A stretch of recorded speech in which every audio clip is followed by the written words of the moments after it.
ishimwe ikuzo cyoro bya Allah amahoro n'imigisha bisesekara kusozereje nona unuzi Muhammad sallallahu we nabiwe abamukurikiye n'abazakomeza kumukurikiza kugeza ku munsi bihembo abanyarwanda kazi shito abandimwe turagarutse uyu munsi ndagira ngo tuganire tuje ku matora murabizi neza ko mu Rwanda umunsi w'ejo nabonye umwami Kagame murabizi neza ko ngo yatanze candidature afite rero ibyo yabazwaga birimo identité birimo byinshi ariko nashaka kugaruka kuri kimwe gusa kuri bibiri nibaza bavuga ko ngo yatanzemo n'icyemezo kigaragaza ko nta bundi bwene igihugu afite cyangwa se niba yarabufite yarabutanze. Ibi byemezo bimenywa nande ko yabitanze? Ni komisiyo y'amatora gusa cyangwa se bigomba kwereka abanyarwanda? Icyo ni ikibazo mfite ngira ngo mbaze nonanga n'abandi bazafasha kukibaza. Niba ibyo byemezo ari komisiyo y'igihugu y'amatora gusa igomba kubimenya cyangwa se niba ahubwo abanyarwanda bagomba kumurikirwa bakamenya ko koko atakira umugande, kuko ubundi mu by'ukuri yari afite ubwene igihugu bubiri. Turabizi neza ko ari umunyarwanda wavukiye mu Rwanda hanyuma agahunga akajya Uganda, ariko agafata ubwene igihugu bwa Uganda, akaba n'umusirikare muri Uganda. Ibyo ni ibintu bizwi. Hanyuma uyu munsi twari tuzi ko donc igihe yateraga ntago yateye n'undi ari umusirikare wa Uganda. Ntago rero tugeze tubona ko yigeze asubiza ubwene igihugu, ntago yigeze atangaza ko ubwene igihugu yabusubije. Uyu munsi icyo ni ikibazo ngira ngo muzambarize komisiyo y'amatora niba icyo cyemezo nibo bonyine bagomba kukibona cyangwa se twese abanyarwanda tubifiteho uburenganzira bwo kubimenya ko ubwene igihugu bw'Ubugande yarabufite. Ese ubundi bo baramera cyangwa bazi ko yarafite ubundi ubwene igihugu cyangwa? Icyo nicyo kintu nshaka kugira ngo nibaze none ahangaha. Icya kabiri ngo yerekanye nanone agomba kwerekana kuko bavuze ko agomba kwerekana uburenganzira, donc icyemezo kigaragaza ko yagaragaje imitungo ye nk'uko itegeko rivuga. Ari mu bagomba kugaragaza imitungo ye aho iri kuko ni Perezida wa Repubulika. None yarayigaragaje, niba yarayigaragaje ningana iki? Ibyo nabyo abanyarwanda bagomba kubimenya. Umutungo wa perezida wacu afite, yagaragarije komisiyo y'amatora ko afite imitungo ingana iki. Ibi ngibi ntabwo bigomba kwireranwa na komisiyo y'amatora gusa, ahubwo bigomba mu by'ukuri kumenyeshwa abanyarwanda bose, kuko bimenyeshwe abantu bakeya bo muri komisiyo y'amatora gusa nta kintu ibyo byaba bimaze. Bigeze n'ahandi byerekwa mu nzego z'ubutegetsi hoya, ahubwo niba byereka abanyarwanda bavuge bati umukuru w'igihugu cyacu yarasuzumwe cyangwa se yerekanye umutungo we uko ungana, twasanze ari uyu nguyu, tumenye ko nta bujura yigeze agira, tumenye ko atiba, tumenye ko twanarize turevuge ngo umutungo afite koko urakwiranye n'imishahara ahembwa. Ibyo tubimenya. Icyo ni kimwe. Ikindi nshaka kuvuga, murabizi ko aya matora mu Rwanda arimo abantu 8 bavuze ko bagomba kwiyamamaza, bavuze ko bagomba kwiyamamaza. Harimo amazina ataravugwa na komisiyo y'amatora, kubera ko nyine bataratanga ibyangombwa, batarazana ibyangombwa kuri komisiyo y'amatora ngo babitange. N'ubwo bati tumaze kwakira ibyangombwa bya kanaka, ariko komisiyo y'amatora yagaragaje ko abantu barimo gusaba kuzahatanira uwo mwanya wa Perezida wa Repubulika ari abantu 8. Muri abantu 8 nta muntu wo muri diaspora uhari, kandi twari tubafite Padiri Nahimana na Kasinge.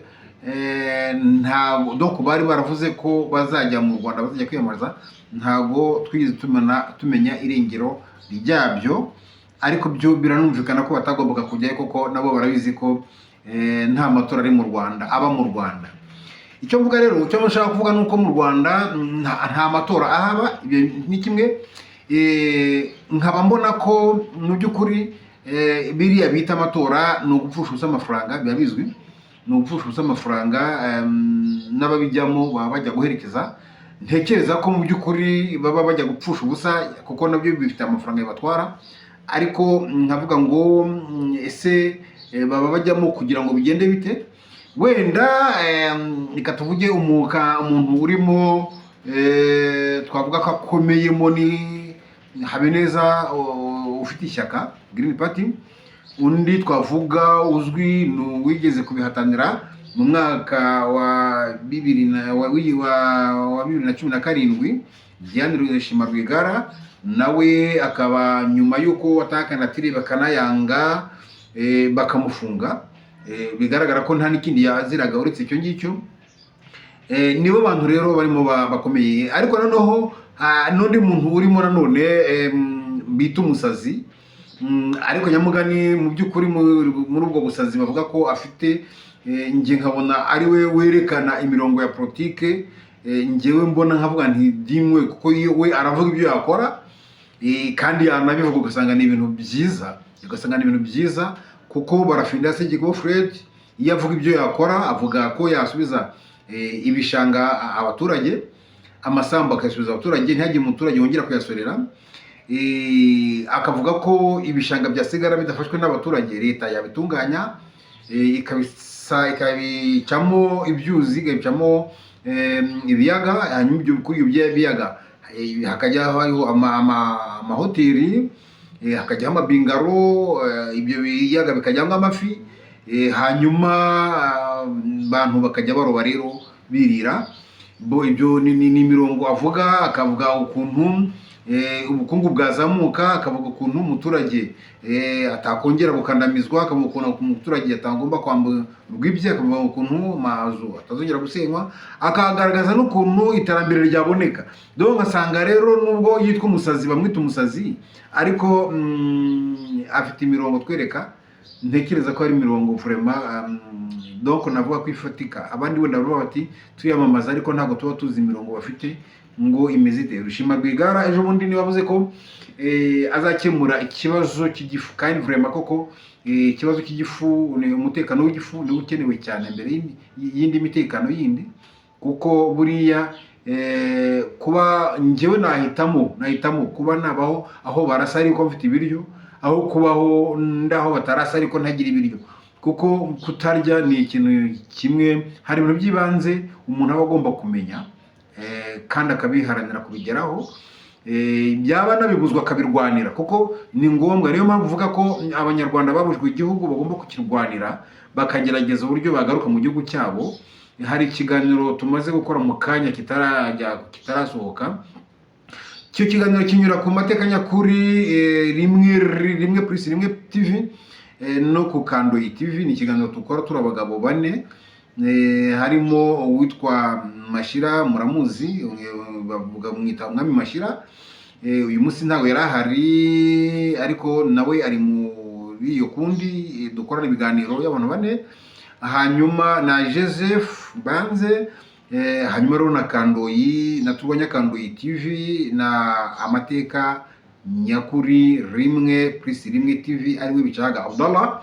Iki kiganiro ndi gukora nkuko mukibona nyine kiri kuri Bicaga TV, izo akaba ari kanali ebyiri nifuza ko mwateza imbere mushyiraho subscribe, kandi shimira abamaze kuzishyiraho bose, nanabashishikariza rero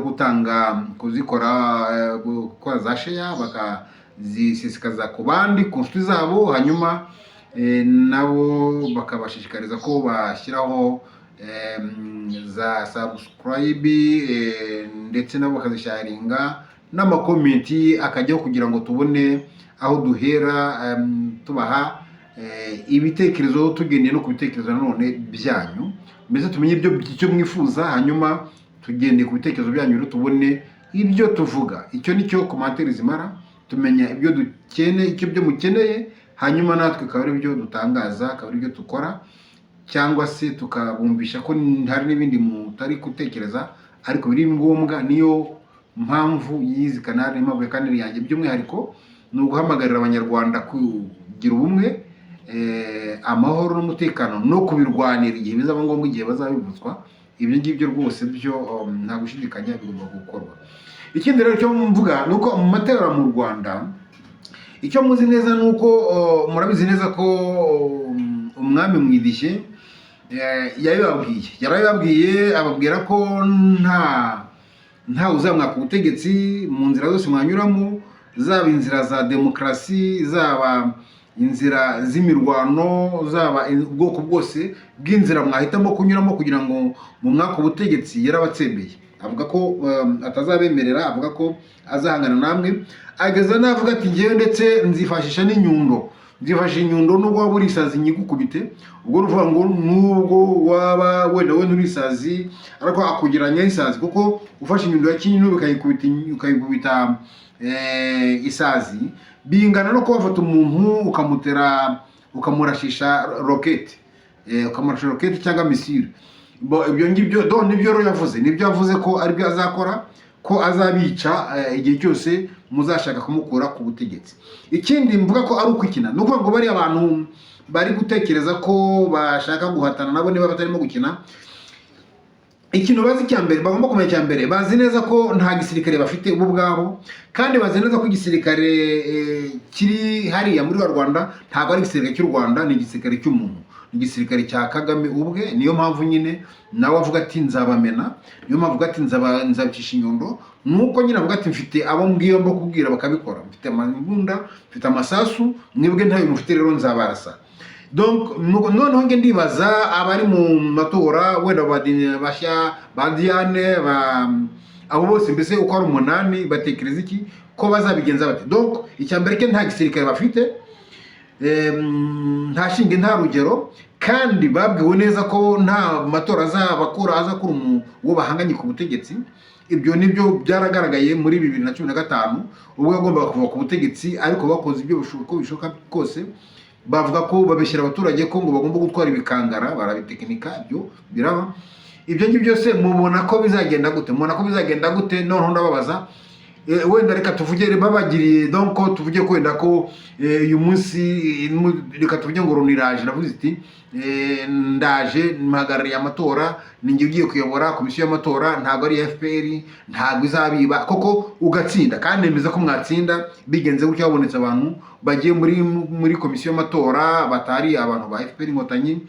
Ntabwo Kagame ashobora kugira uwatsinda mu Rwanda, ntabwo bishoboka. Ariko noneho donc bibaye bityo, wenda nka runikaza ikabiti ndayahagarariye, donc Diane ugatsinda, Frank ugatsinda, nundi wese wiyamamaje agatsinda, ni mumbwira uburyo mwakoresha. Roni imaze gukoresha amatora iritahiye, hanyuma uratsinze ubaye president, ko nta basirikare ufite, urabona uzamara igihe kingana iki ku butegetsi? Nicyo kibazo nagomba kubaza wenda na padiri, nkakibaza na Kasinge, Claire Kasinge, bashaka kujya mu Rwanda. Ibyo ni ibintu bazi neza ko bitashoboka kugira ngo bajye kuhatana mu Rwanda, kandi ibyo byaragaragaye ko wasigaye amezi 2 itegeko n'ubundi byavugaga amezi 6. Sinzi niba uyu munsi hari abakivuga ko bazajya kuhatana mu Rwanda. Ntabyo, ni ibintu bidashoboka kuko igihe cyaranarangiye, ntabwo bakigiye, sinzi niba kibivuga. Ariko noneho ndashaka niyo bajyayo nari ko babaza icyo kibazo ko nta ngabo mufite, nutsinda uzifata ute, bizagenda bite? Ntabwo uzaba nka Ndadaye, ntabwo bazakwica nkuko bishe Ndadaye, ntabwo bazagukora kudeta nkuko bayikoreye Ndadaye. Ngira ngo ibyo mwarabonye. Twagiramungu tumwibuke muri 2003 Twagiramungu mu by'ukuri yatsinze amatora. Ntabwo rega nta muntu ushobora guhangana Kagame ngo amutsinde. Icyo gihe rero bari bataragira imbaraga cyane, byo yari amatora ashyushye anagaragara. Ni nayo matora kuri buno butegetsi bwa Kagame yabaye koko agahatana, yaratanye aranatsindwa. Amaze gutsindwa akora kudeta. Ibyo ni ibintu bizwi, amakuru arahari ko na Kristo yoga yateye urushyi kugira ngo abashe gutangaza n'ibyo yatangaje. Niba munabyibuka, wenda hari ukuntu amashusho, donc nta mashusho yaraho icyo gihe za YouTube zitarabaho. Noneho kandi nanone ayo majwi afitwe na Radio Rwanda ni yabo. Sinzi niba hari indi radio mu Rwanda yaba afite ayo majwi y'uburyo Kizoroge yatangaje ko nyine ajya gutangaza uwatsinze. Byaramugoye kuko yumvaga nyine ko ibyo agiye kuvuga atari byo. Byaramugoye cyane, byaramugoye, ni mu byumva muzabyumva, ariko kandi ni ibintu tuzi neza ko hari abantu bari bahagarariye amatora mu Rwanda. Donc batubwiye uko byagenze, amajwi uko bayajugunye. Njye nari muri gereza, ariko mvuye muri gereza narakurikiranye.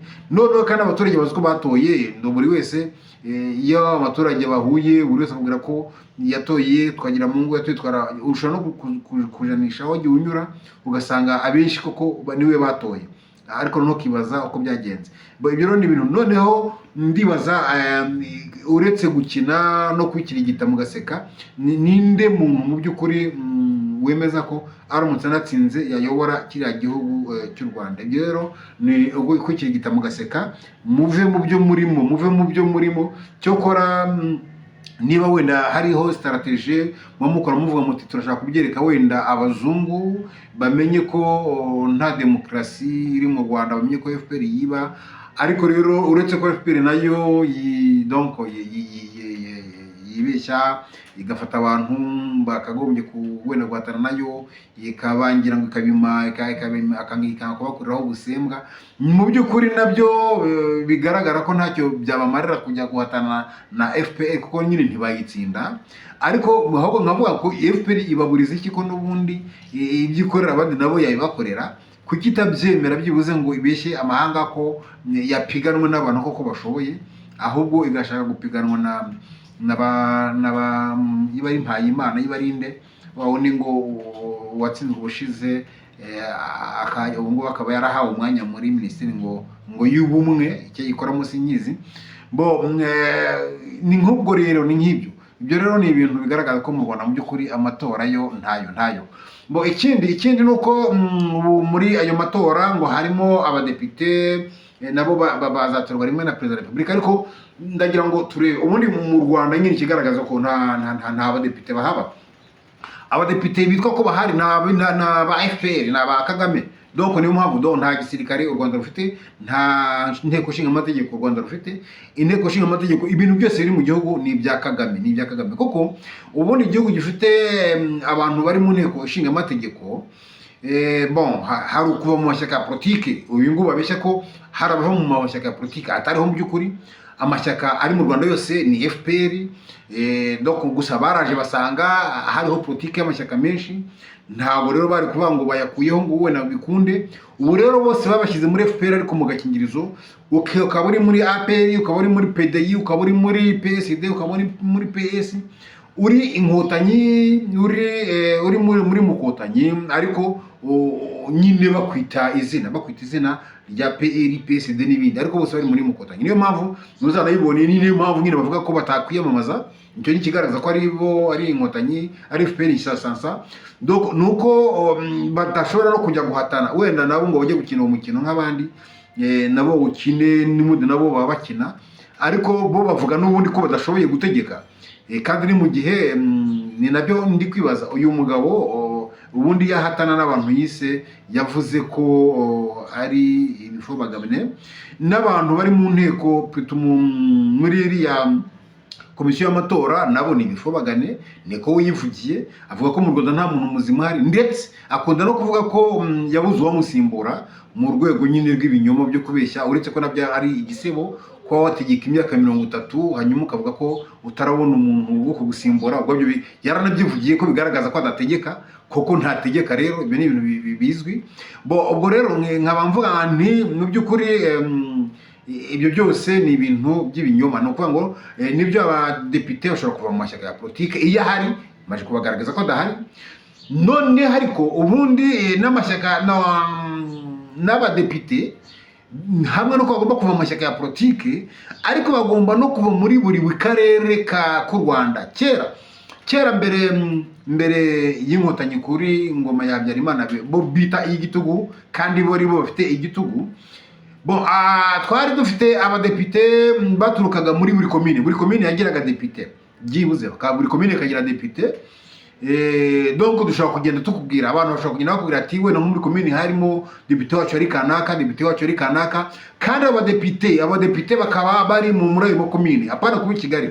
Bivuga ngo iba ari depite w'Icyangugu muri komini kanaka y'Icyangugu, ukaba ari uri muri iyo komini yawe, muri iyo segiteri uvukamo, aho ngaho wubatse uri kumwe n'abaturage bawe bagutoye, akaba aribo uri kumwe nabo aho ngaho. Noneho ukarebera abaturage, ukavugira abaturage, umuhanda wasenyutse, ibibazo by'abaturage, ugatanga raporo. Noneho mu mezi 3 ukaza mu nteko rusange, mu mezi 3 bya bibazo byose wakusanyije muri ayo mezi 3 ukaba ari byo uza gutanga mu nteko rusange ya mezi 3. Wenda hashoboraga kubaho n'izindi nama hagati aho ngaho nazo bakazizamo, ariko bataha iwabo atari aba i Kigali. Nimubwire abanyarwanda, mumbwire abadepite barenga 80 bahari mu Rwanda cyangwa se 80, mumbwire muzimonde abaye doko, mumbwire abanyacyangugu depite wanyu ninde, abanyagisenyi abahe doko, nimumbwire hari umudepite muzi donc ngo uyu ni umudepite turahangaha, amenya ibyacu, amenya niba twaburaye, amenya niba twabwiriwe, amenya ibibazo dufite. Iyo roko defense yadukubisa bahara bireba, iyo twasenye babireba, iyo imvura yadusenye babireba, iyo roko defense yadusenye babireba. Donc mumbwire niba ibyo ngibyo mubibona doko, ibyo gihe ndabansinzwe ndavuga ngo inteko nshinga amategeko ko mu Rwanda zirahari, bityo nizibeho. Rero amatora mu Rwanda njyewe nka Bicahaga Abdallah n'ubundi sinigeze ntora imyaka mfite sinigeze ntora, yaba ku gihe cya Habyarimana yaba no ku gihe cya FPR Inkotanyi. Sinigeze ntora, ntabwo nigeze ntora cyo kubera ko nari umukozi wa leta, bwo nari mfite ikarite y'itora, ariko ntabwo najyaga ntora, najugunya, ariko nabyo byitwa gutora da, najugunyagamo gutyo. Kubera ko atari ko nangaga Habyarimana, ariko kubera ko nabonaga ko n'ubundi kumutora rumwe ntawe bahatana ntacyo bivuze. Nabonaga donc njyewe vraiment nabibonaga kare, kandi mu by'ukuri yo hagira undi tujya nk'igihe bavuga ko bazakora amatora donc nyuma y'uko Arusha yari kwemezwa nkuko bari babyemeje, iyo koko hajyaho inzibacyuho akayiyobora, hanyuma iyo nzibacyuho yamara kuyobora ikasozwa nyine n'amatora mu gihugu, niwe nari gutora ko by'umwihariko gihe Habyarimana nakundaga disikuru ze, kandi mu by'ukuri mu gihe cye rwose umutekano twari tufite, umutekano udasaba ko dufite abasirikare benshi. Abasirikare twari dufite mu Rwanda ntabwo bari barenze 4,000 mu Rwanda hose, ariko twari dufite umutekano kandi usesuye. Nawe ushobora kuva i Kigali kuri Ompuwe n'amaguru saa 7 z'ijoro nkataha i Kanombe, kandi ntagire unkubita, ntihagire ungira icyo ntwara, nkagera i Kigali nta kibazo mfite. Umutekano wari uhari usesuye mu by'ukuri. Bajyaga baririmba nyine, hari indirimbo bavuga ngo nta gihugu cyaruta u Rwanda. Nibyo nange nabonaga nta gihugu cyaruta u Rwanda, numvaga nta kindi gihugu najyamo ngo mbeho neza nkuko nariho mu Rwanda. Ariko ibyo nibyo twishukaga nabyo, byari bimwe mu bintu byaduhumye ubwonko, bituma tudahumuka, bituma abantu tubona kure. Nyine hari amakosa ziriya leta ebyiri, leta ya Kayibanda na leta ya Habyarimana bakoze, yo kutahumura abaturage babo, kutabereka ukuri kwabyo. Rero badukoreye amakosa akomeye cyane. N'uyu munsi namaze kubona byinshi by'amakosa yagiye akorwa, byonyine kuba hataratangajwe ninde uteye u Rwanda, bakavugana donc kuterekana ko ari abagande bateye u Rwanda, bagakomeza kumva ko ari abanyarwanda bateye u Rwanda. Ibi ubwabyo nibyo byadukozeho. Rero n'amakosa akomeye badukoreye. Rero nagira ngo mbabwire ko mu by'ukuri icyo navuga nuko mu matora mu Rwanda nagahomamunwa ni baringa. Icyo nabwira abanyarwanda n'abanyarwandakazi nuko kurushywa n'ubusa muvuga ngo mugiye gutora, ntabwo bikwiye kubaho. Ibyo kuvuga ubu muzababyutsa kubera kugira ngo ubone uko biba, bavuga ngo mubyuke saa 8 mujye gutora. Ibyo nta kindi ni ukugira ngo nyine mujya mwumva ko ngo bigira saa 3 ngo amatora ngo byarangiye. Nta kindi kiba cyakozwe, donc baba bahingereye nyine bavuga bati abaturage, kuko n'ubundi nubwo bajya gutora nta n'uwo bahatana, ariko ntibatora Kagame, ntabwo bamutora. N'ubundi bibasaba ko bongera n'ubundi gufata amasanduka bakayagurana, bakazana andi mapuro, kandi nanone hamwe nuko bazanye nandi ntibibuza n'ubundi kurara batora n'ubundi bajugunya n'andi majwi yatowe n'abandi kugira ngo bayarunde nyine kuwo bifuza ko donc kumwidishyi kumwami mwidishyi. Nuko nguko bigenda mu Rwanda. Rero nta matora aba mu Rwanda dushingiye byonyine ku badepite, kuba mutitorera abadepite cyangwa se kuba bababeshya ko mwabatoye hanyuma bikarangira mutababonye bibeye i Kigali. Abo badepite rero bashyirwaho ni abadepite bo kubashyiraho amategeko yo kubakanda. Ubu baba bashyizeho, murabizi ko baravuga ko hazatorwa 52, abasigaye bose bagashyirwaho. No muri abo 52 abenshi baba ari ababo, murabizi neza, abenshi baba ari ababo. Noneho n'abandi bandi nabo babakorompe ku buryo n'ubundi nta byemezo bafata, ntacyo bahindura mu by'ukuri, nta bushobozi bafite. Rero ni uguta igihe, nta nteko ishinga amategeko aba mu Rwanda, nta butegetsi busesuye uri mu Rwanda. Ubutegetsi ni ubw'umuntu umwe, yari babwiye ko ntago azabemerera ko mutegeka. Rero ikigomba gukorwa nuko abanyarwanda bagomba kumenya ko Karinga yabaziye kandi bari hejuru, bakamenya ko ari abacakara, bagasobanukirwa ko n'ubwo bucakara, bityo bakareba uburyo bakwigobotora ubwo bucakara. Rero kugira ngo bwigobotore abaturage bo hasi, ntago mbarenganya gusa bone babimenye.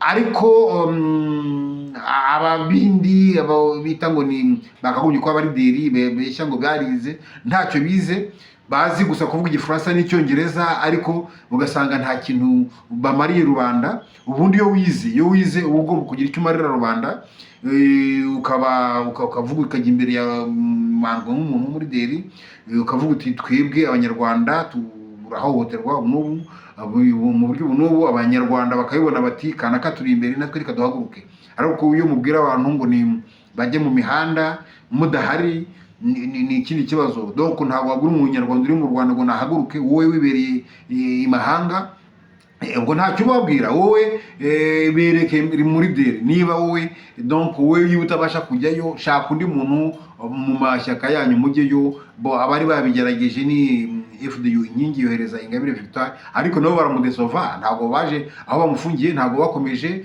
ibyo bari bakoze. Donc biriya rero ni ibintu bari bakoze byiza, ariko baje kubyica nyuma badakomeje umugambi wo kugira ngo abefunze, noneho bohereza undi, nawe bamufunge cyangwa bamwice, bohereza undi, gutyo noneho bazarambirwe kwica no gufunga. Mu by'ukuri ibyo nibi byagomba gukorwa na FDU. Rero nicyo kintu nyine FDU nayo yeshuwemo, nuko nkuko yari yohereje Ingabire, habuzemo izindi ntwari nka Ingabire baza ngo bavuge nabo bati ubwo mufunze Ingabire natwe turaje no bakomeza umugambi wabo. Bamushinjaga ngo ingengabitekerezo ya jenoside y'ibyo yavugiye ku rwibutso, noneho bo bakaza bakavugira y'ibindi, ariko bagakora nk'ibyo Ingabire yagombaga gukora n'ubundi, nabo bakabica cyangwa se bakabafunga, bagashyira akaza abandi. Gutyo nuko kurwanya bariya ari ngo ubundi nge nemera ko hari ukuntu ushobora kurwanya igitugu kandi ukakirwanya udakoresheje imbunda, bigakunda.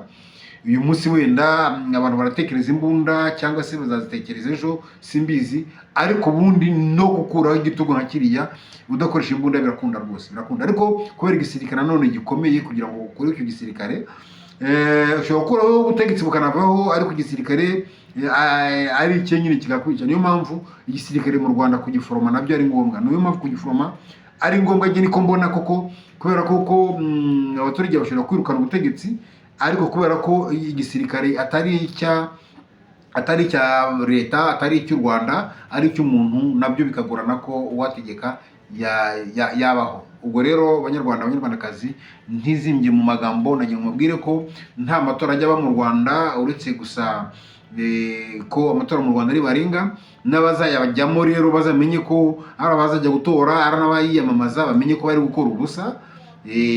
Rwose nabyo bari gukora ni nk'umwana wenda undi, ntacyo bakora, ntacyo bimaze, kuko ikizavamo kiba kizwi kandi nyir'ubwite yarabibabwiye. Murakoze, murakarama. Narifite iyo atandasiyo kugira ngo mbereke ko nta matora aba mu Rwanda, nshingiye cyane murebeye no ku badepite, uburyo abadepite ubundi baba bagomba guturuka muri buri karere nk'uko baturuka mu makomine yose, wenda no mu mashyaka baturukamo. Umunsi bakaba bibeshye ko baturuka mu mashyaka, ariko mu by'ukuri akaba nta mashyaka ari mu Rwanda. Nicyo nagira ngo mbwire abanyarwanda, bityo ikinamico barivemo kandi bamenye kugaragaza ibitekerezo byabo, kandi ubwo bavemo bamenye kwikuramo karinga. Murakoze murakarama, turi kumwe, Imana ibishimire. Bye bye, mbafite ku mutima.